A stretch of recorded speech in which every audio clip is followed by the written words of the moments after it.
Good afternoon, everyone. Thank you to Lorraine and all of the people who've organised what I imagine has been a fantastic conference today. So I hope you've all enjoyed it. I wish I was there for obvious reasons.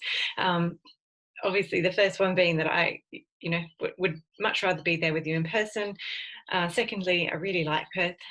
And thirdly, it would mean this nightmare was over if I was able to be there. But anyway, we will do what we can. So today I'm talking about fluency. So some of you who've heard me speak before will have heard me present on various different topics. Fluency is a new topic for me in terms of presentations. Obviously, it's a well-known member of what is known as the Big Five of reading instruction. But it's probably one of the least well understood, not just in terms of teaching practice, and there's a good reason why it's one of the least well understood, is because it's a pretty complicated thing to describe. There's a lot going on in terms of fluency, and even if you understand it conceptually, knowing how to develop it in children in a targeted and focused way is a different matter again. So as a consequence, it doesn't always get the attention that it deserves in terms of our discussions about reading instruction, but also sometimes in terms of the amount of time that's spent on it in the classroom. So I'll spend a bit of time talking today about some of the conceptual issues around fluency, what it is and what we understand it to be, why it's important, and how to teach it. So I work for MultiLite, and MultiLite, as many of you will know, produces programs for reading instruction. We have whole class programs, and that's initial lit, so that's foundation to year 2. We have small group programs for intervention, so that's mini lit and mac lit, and then one-to-one, which is the reading tutor program. So many of you will be familiar with those. All of those programs have a fluency element that is based on the evidence base I'm going to be presenting to you today. And in particular, initially has the sorts of activities, the whole class small group activities that I'll be describing in a bit more detail. We also produce decodable readers that accompany the reading programs, but also can be used just on their own with other programs, whether teacher developed or otherwise. We do professional development, but also lots of research. So the MultiLite programs are very heavily trialled and evaluated in schools before they are released for schools to buy and published.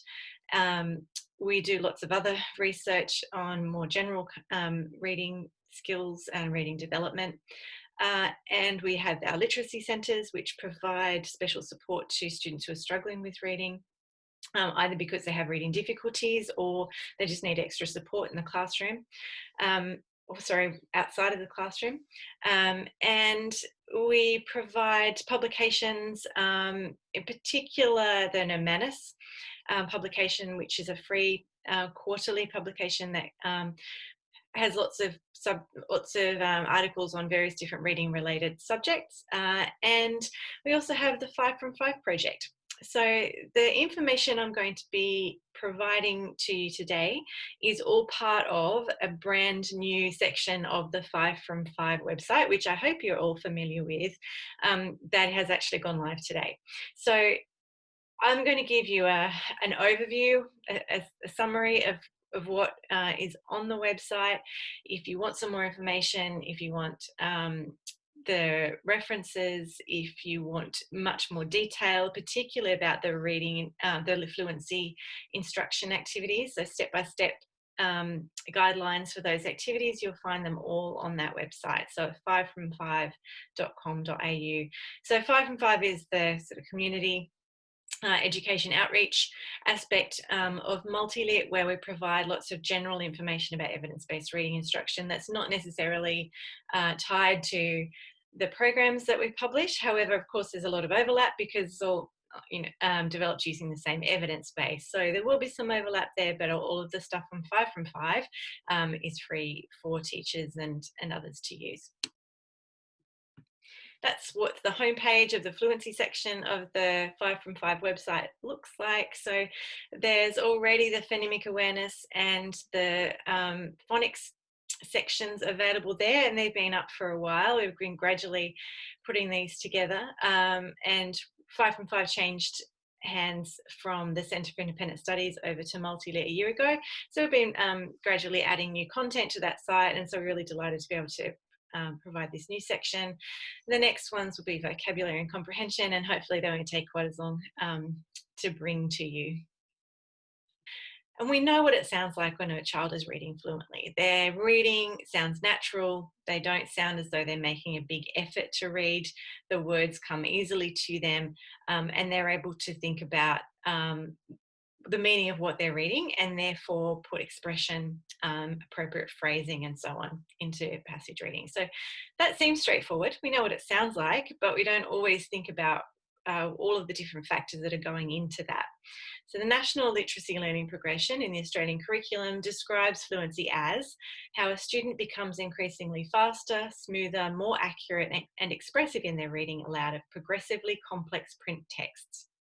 At higher levels of the progression, students demonstrate comprehension of a text through confident use of intonation, pausing, accuracy, and pace. So even just in that definition, you can see there's a lot going on. There's a lot involved in saying that a child can read a passage of text in a fluent way.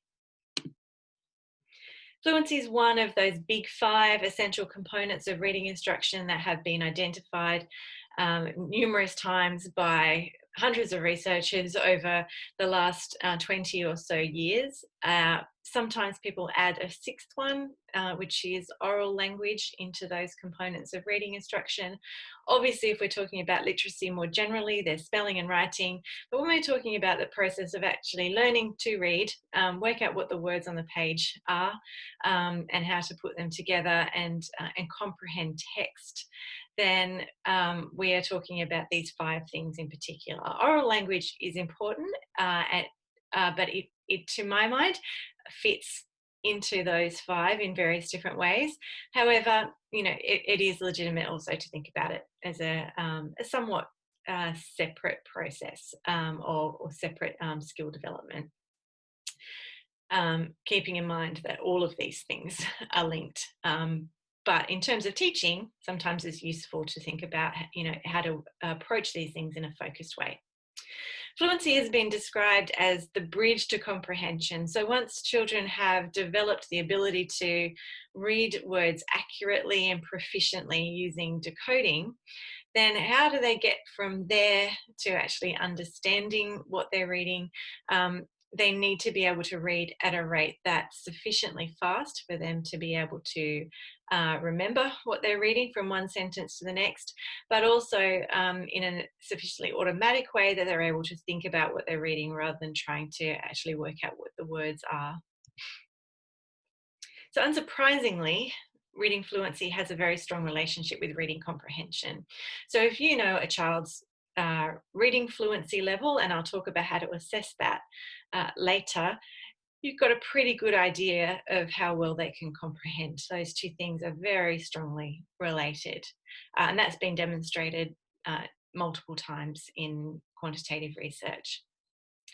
Now, there's a few things going on there. One is that if a child is reading fluently and without having to pay attention to trying to work out what the words are, obviously they've got more cognitive capacity to pay attention to the meaning of what they're reading rather than the decoding and word recognition aspect. But that's not just a one-way relationship. So if a child is reading fluently, they are able to comprehend more, but to some extent, if they're able to read fluently, it's demonstrating a level of comprehension already. So if a child is reading in an expressive way particularly, then the expression that they choose to use is a demonstration of their understanding of what the text means. So if they know how to use appropriate intonation, pauses, etc., and phrasing, then to some extent they're demonstrating some comprehension. So it's not a straightforward one-way direction from fluency to comprehension. There's this reciprocal relationship. Now, even though fluency is highly dependent on that efficient and accurate word reading, it does also require some focused instruction because one doesn't necessarily flow immediately from the other. Just because a child can read individual words accurately and efficiently doesn't necessarily mean they're going to be able to read connected text in a fluent way. And so fluency instruction is an essential component of reading instruction and belongs in that big five. The National Reading Panel in 2000 is really where we look back to as in terms of the main document that started talking about that big five. And it says that in terms of fluency, that fluency requires the rapid use of punctuation and the determination of where to place emphasis or where to pause to make sense of a text. Readers must carry out these aspects of interpretation rapidly and usually without conscious attention. Thus, fluency helps enable reading comprehension by freeing cognitive resources for interpretation, but is also implicated in the process of comprehension as it, necessarily includes preliminary interpretive steps. Reading fluency tends to be defined as having three components. Every so often you'll come across an article that wants to add one or two even, complicate things, but these are the three key elements of reading fluency: accuracy, rate, and expression. So children have poor text reading fluency if they read many words of a passage incorrectly, if they read slowly and with obvious effort, or if they read in a stilted or robotic way. So there are three indicators of reading fluency in terms of what it looks like when a child is reading. Accuracy is that correct pronunciation of words. And that accurate word reading is obviously important because if you're not reading the words as they appear on the page and as the writer intended, then you're not going to be able to get the correct meaning from that passage of text. Now, accurate word reading is dependent on the ability to decode words efficiently and the process of orthographic mapping. And multiple decodings of words lead to automaticity. So eventually, after a word has been decoded many times, for some children it's relatively few, for others it is numerous occasions of decoding before they get to that automaticity. Then eventually all words that have been read become recognized as what we call sight words. So not sight words as in those long lists of words that have to be learned by rote, but sight words as in they are recognized on sight. So I'm not going to talk much about the development of accuracy in word reading today. If you want to know more about that, then please go to the 5 from 5 website and have a look at the presentation that I did at the Sharing Best Practice conference last year. And it talks about systematic synthetic phonics. And that is the best way to develop automaticity, to facilitate orthographic mapping, and to get to that sight word recognition ability for students to be able to read accurately and efficiently. So obviously, if children can't read in an efficient way, then that is going to slow down their reading. It's going to affect the rate of their reading. If children are reading slowly, it's going to hinder their comprehension. And it doesn't necessarily go from slow, sort of laborious reading one day to fast reading the next. It's going to increase with repeated practice. So just like any other skill, and fluent reading is a skill, it depends on practice with that particular skill.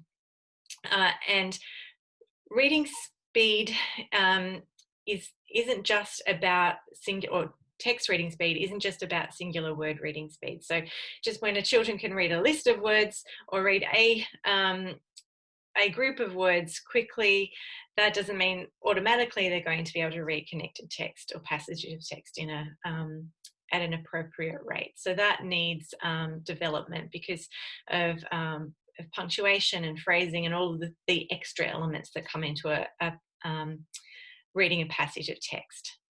Now, when I talk about speed and rate, it's really important to remember that speed implies sometimes that faster is better, but that's not the case. So what we're talking about really is an appropriate rate or an appropriate pace for the passage being read in order to aid comprehension. If a child is focusing on just reading the passage as quickly as possible, then they're not really thinking about what they're reading. And also they can't then therefore comprehend. So appropriate pace will vary a little depending on what it is the child is reading. So an appropriate pace for reading a narrative text is going to be a little faster than, say, reading a non-fiction or an information text, because the structure of the text is different, and also the information processing that needs to be going on is a little different as well. And again, reading dialogue often will be a little faster than descriptive sentences or passages, for example. So that appropriate pace is really important. And that's again where we're getting this idea that fluency and comprehension are tied together. And so comprehension depends on fluency, but it also influences it. Prosody means that reading with expression. So appropriate rhythm, tone, pitch, pauses, and stresses. So when you hear someone reading something aloud, sometimes we don't think about the sorts of decisions that they're making. Prosody is probably the most obvious way in which fluency is related to comprehension. As I said, if you're reading with expression, you know what sort of expression to use, then you're going to be more likely to be comprehending what you're reading.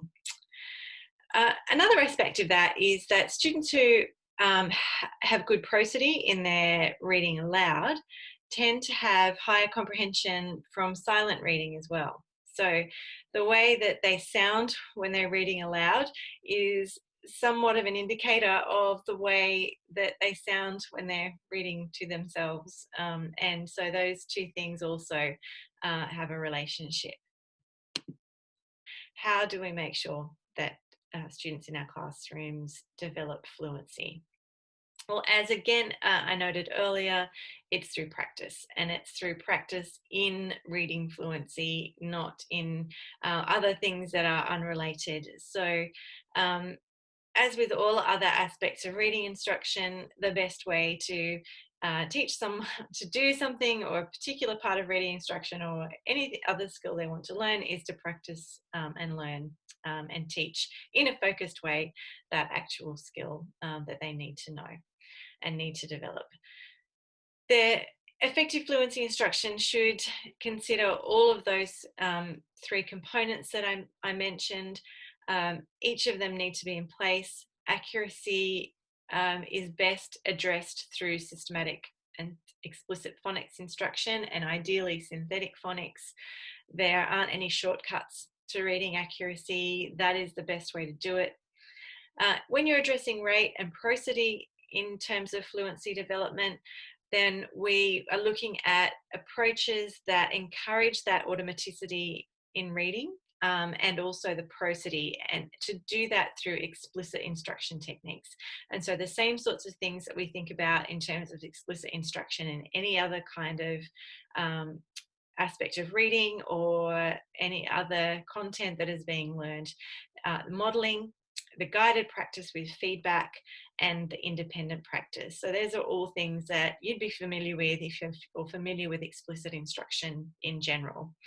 And fluency instruction and also is effective when there's repeated readings of the same text or a similar text. So bringing again that practice element into it, doing the same thing multiple times and being a little bit better at it each time. Rosinski, Homan, and Briggs say that the keys to the development of reading fluency include modelling fluent reading for students and providing students with repeated reading practice of written passages, while at the same time providing assistance and coaching in the repeated reading. So those three things I just talked about: the modelling, the feedback, guided practice, independent practice, and the repetition.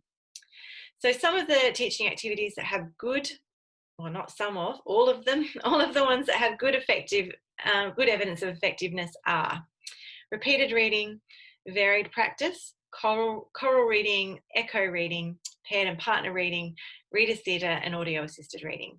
So these are all variants on a similar approach. They all involve the supported reading. They all involve, to some extent, the modelling, the feedback, the guidance, and the practice.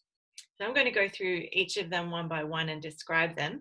But as I said, if you want more information about any of these, including some step-by-step guidelines on how to use them in the classroom, either with whole classes or with small groups of students or one-on-one, that applies, pretty much all of these can be done at all 3 levels. Then go to the 5 from 5 website. Repeated reading involves students reading a short passage of text multiple times. So pretty much as described, repeated reading means repeated reading. Students focus on reading more fluently each time they read the same passage. So that is the rationale, that each time they'll become more familiar with the text, with its features, with the vocabulary. And so each time they will read it a little better, more closely to the correct pace. They'll make fewer errors, and they will be able to focus on expression and comprehension and experience some success in reading fluently. Repeated reading went out of favour for a while for various reasons, but there has been a few meta-analyses published recently that have shown it to be effective when it's done well, and that's the key qualifier, that it needs to be done well. It's not just a matter of, giving a kid a passage and saying, okay, read that a few times. There are a few things that will make the repeated reading exercise effective in terms of developing fluency. And those meta-analyses have highlighted a few key components of effective repeated reading. And they are the modelling of the fluent reading before the child does their own reading of the passage, providing that positive feedback and their error correction, or suggestions for how to do something a little better, even if it's not so much an error, but feedback on improvement. Setting goals in terms of pace, in terms of error rates, and helping children to self-monitor and find their own room for improvement and how they might improve. Previewing the potentially unknown words before reading. So that's really going to help with them not getting caught up on words that are not familiar, to be able to go through the passage first, highlight and practice individually any words that might be unfamiliar, so that they don't present a problem in the reading of the passage. Reminding or cueing students to think about the pace when they're reading, and also what the meaning of the text they're reading as they're reading it, rather than just sort of thinking about speed all the time, or even just sometimes not really concentrating on what it is that they're reading. And these meta-analyses also found that at least 4 repetitions of the same text or a sufficiently similar text is optimal. So until I'd seen these recent meta-analyses, that I think the widely understood number of repetitions was around 3, and that's a pretty common number. 3 is okay, but the evidence suggests that 4 is better. Any more than 4, you don't get benefit. You're spending more time than you need to. Frustrating child with reading the same thing too many times. So 4 seems to be the sweet spot at the moment in terms of what we know from evidence. Varied practice is a variation of repeated reading. So rather than reading the exact same passage multiple times, varied practice involves students reading a number of passages that are very similar in terms of vocabulary and text complexity. So these varied practice passages will have been developed specifically for this sort of fluency instruction approach. So it means that the vocabulary is being repeated, that so students are not stumbling over words. The error rate should still be relatively low, and the level of difficulty is the same. And we're talking about an overlap of about 85% in vocabulary. So introduction of a few other words is almost impossible to write something that's 100% the same. It's very difficult still to write something that's 85% the same. And so that's why these very practice passages sometimes are difficult to find, and it's certainly difficult for teachers to develop them themselves. However, there is some good evidence to show that varied practice is quite effective. Choral reading is a really well-known fluency instruction method, and it does have evidence to show that it's effective. It's used in lots of reading programs. It's popular because it can be done easily in a whole class, and you can actually see the benefits in terms of students gradually getting better. It has those elements of modelling. So again, it's really important not just to launch into a choral reading passage without the teacher modelling first, and also then to make sure that that feedback is provided at the end of the reading to allow students to know how they might read something more fluently the next time, and to practice that. The great thing about choral reading is that students who are a little bit self-conscious about reading and making mistakes have the support of having people around them reading, and that can be really helpful in terms of their confidence. Echo reading is very similar to choral reading, but it's got a higher level of support again, because it breaks a passage down into small chunks, either sentence by sentence or paragraph by paragraph. So in echo reading, each section of text is modelled before the children repeat it or read it back or echo it. And again, there is still that corrective feedback element, that the positive praise, particularly specific praise on the ways in which the child read well, and it gives that strong scaffold that a lot of children need. Paired or partner reading is, again, it's a variation on a theme. You can see what's developing here. It's reading a passage multiple times that's at the appropriate level, and I'll talk about text selection in a few minutes. But also having that feedback, the modelling and the support, and all of those elements can be found in all these various different strategies to different degrees.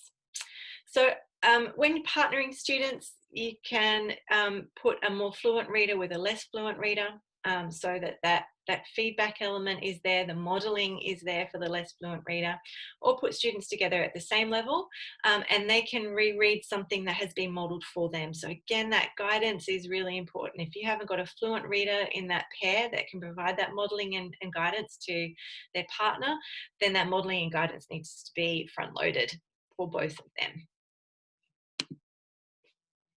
Audio assisted reading, it seems like a little sort of harkening back to another time when you think about, listening posts with kids with their little headphones on, etc. If you're old enough to remember that, which not all of you will be, I suspect, but in my day it was tapes.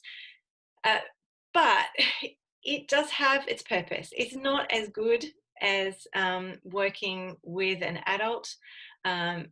It can provide the modelling and the scaffolding, so it's that child can read along with a tape, not a tape or a recording of some kind, more likely to be an audio recording on a computer or other sort of device these days, and it allows students to practice reading when there isn't an adult or another peer to read with them, and it also just provides a bit of variety from the other sorts of fluency instruction approaches. It shouldn't be the only fluency instruction approach used in a classroom.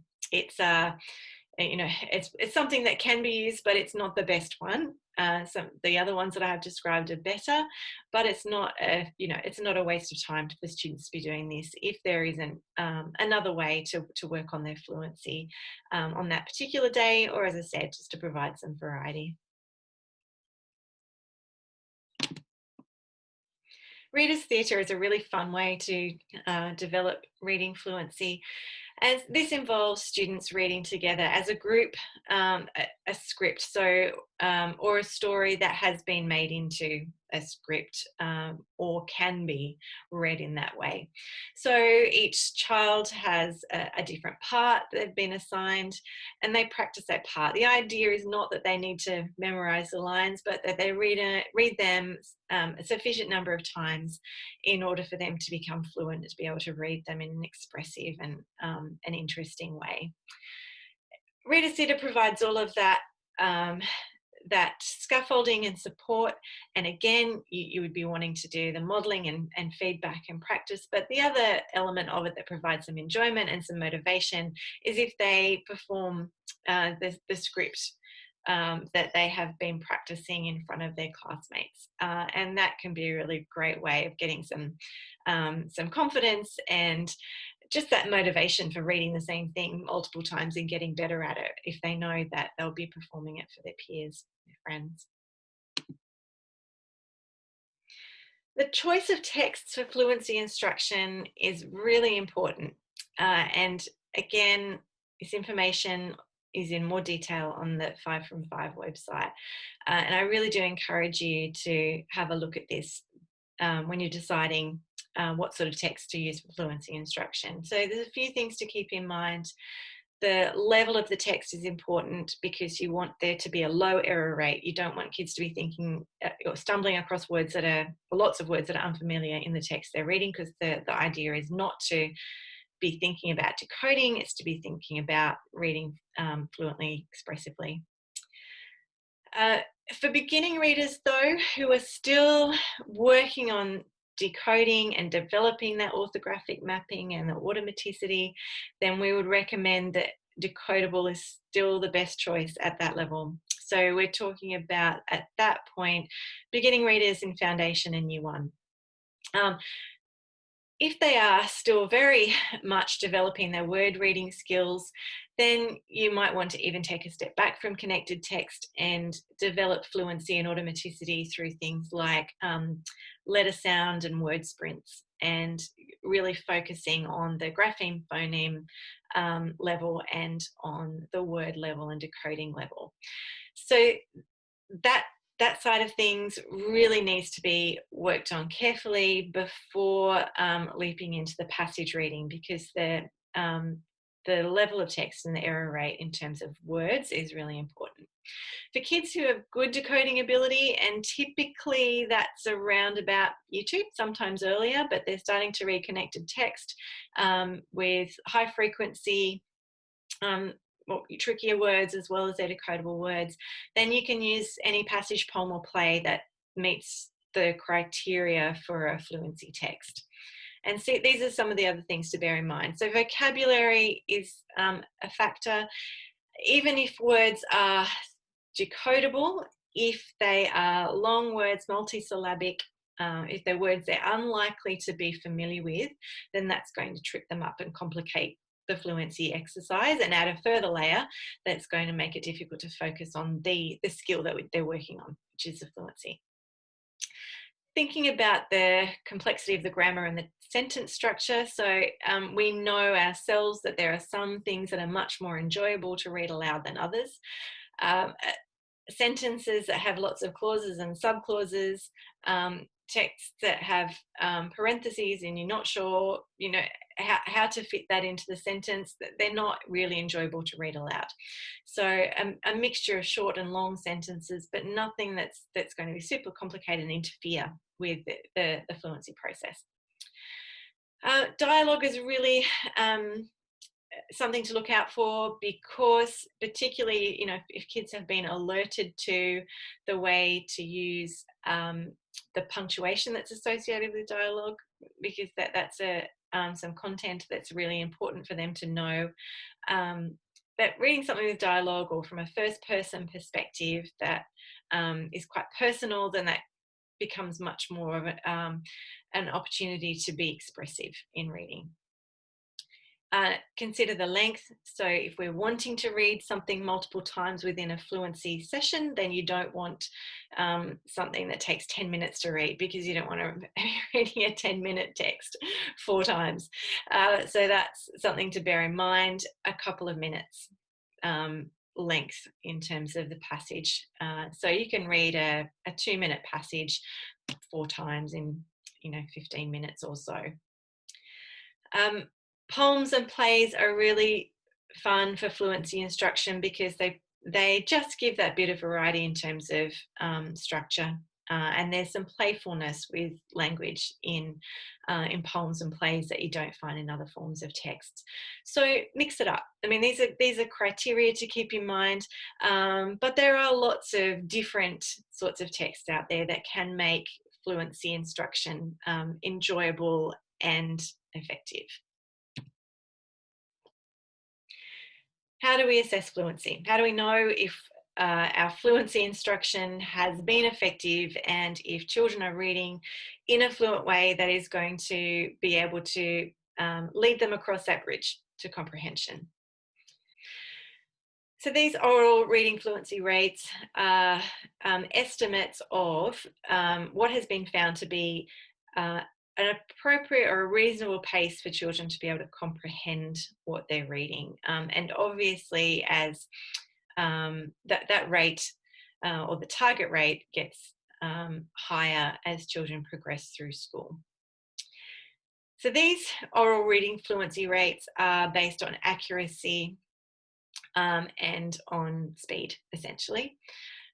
They don't factor in prosody, not directly anyway.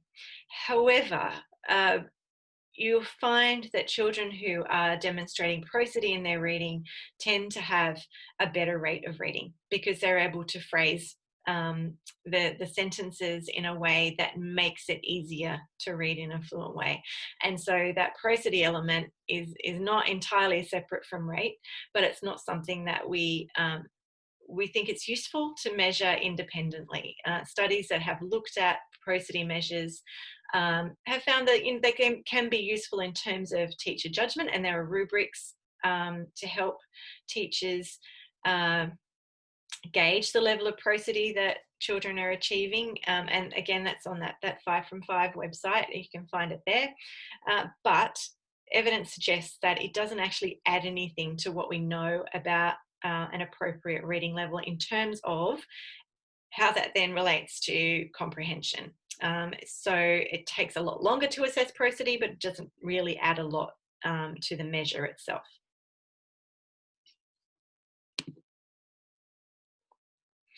So reading fluency is assessed using oral reading fluency measures, and it's been consistently found to have a high correlation with reading comprehension. And there's multiple studies showing that relationship. And they're expressed in the number of words read correctly per minute, or words correct per minute, or WCPM. So various tables out there of oral reading fluency at grade levels, but they tend to be associated with American grade level texts, which don't necessarily translate directly into the Australian context. So if you want to look at grade and age levels, you're much better off looking at an assessment that has Australian norms. So I've listed a couple here. So the World All Assessment of Reading Lists and the World All Assessment of Reading Passages, or the WAL or the WARP, they're available for MultiLite. They have Australian norms and very simple to administer. The reading lists one obviously is a parallel measures that can be used either as pre and post or as progress monitoring, and the same thing with the passages. So the lists are for younger students and the reading passages for older students. There are also other things like the test of word reading efficiency, and the guys at Macquarie Uni have done some Australian norms for the first edition of that assessment. The YARC has Australian norms, and another popular way to assess reading fluency is the Dibbles assessment. Now, it doesn't have Australian norms as far as I know. However, it's a useful assessment, and it's quite widely used and known. Fluency is something that struggling readers have a great deal of difficulty with. So even students or struggling readers who have begun to develop some good word reading accuracy, taking that next step to fluency can sometimes be quite a big obstacle and quite a big step for them. And it will take longer for struggling readers to get from accuracy in word reading to fluency in reading connected text. So if we identify a child as having low oral reading fluency, that tells us that they have low oral reading fluency, and that there is a potentially a problem there, but not why they do. So is the problem with their accurate word reading, or is it to do with getting to the appropriate automaticity and rate, and then prosody and so on? So if a child has poor reading accuracy, and we can determine that by doing, say, a phonics assessment like the non-word reading assessment. If they're struggling with the aspect of basic decoding, then that is the thing that needs to be worked on, because fluency is going to be very difficult if the word reading skill is not consolidated. So that requires a step back. Another thing that is associated with difficulty with fluency is something called rapid automatized naming, or RAN. And this is emerging more in research as being associated with reading fluency, and therefore with reading comprehension and reading difficulties, particularly the aspect of RAN to do with naming letters and numbers. So the relationship with things like objects and colours is not quite as strong. It's that letter and number figurative association or naming that's particularly difficult. It can be useful to screen students for RAN because it means that you have a better sense of what is going on in terms of their difficulty. But that doesn't mean that they need to have a different kind of reading intervention. You can't fix RAN in the end. All you can do is provide intensive intervention in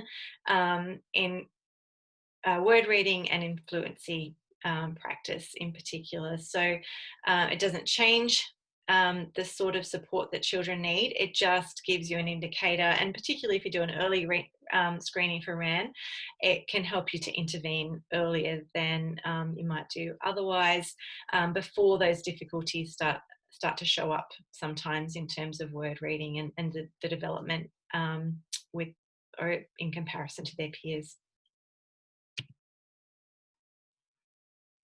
So if you have a child who can read words accurately, and are struggling just to achieve a reading rate that's going to be sufficient for them to comprehend, then interventions using the evidence-based practices are recommended. And like most other aspects of reading instruction, the interventions don't differ hugely from whole class instruction or just evidence-based instruction in general. The difference will be in intensity and duration, and on focus in some areas. So repeated reading is the thing that comes through time and time again in the research as having the strongest evidence of effectiveness for improving fluency among children with reading difficulty.